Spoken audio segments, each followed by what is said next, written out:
Some olive oil. And then I have some pike I caught vacuum sealed at home.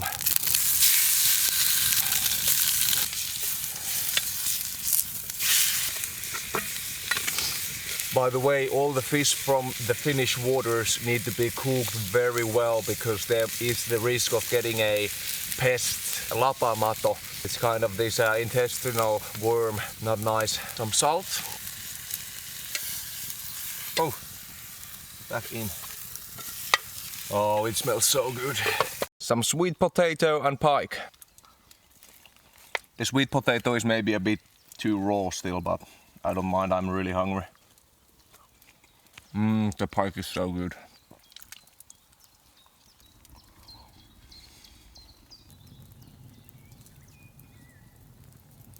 That's done.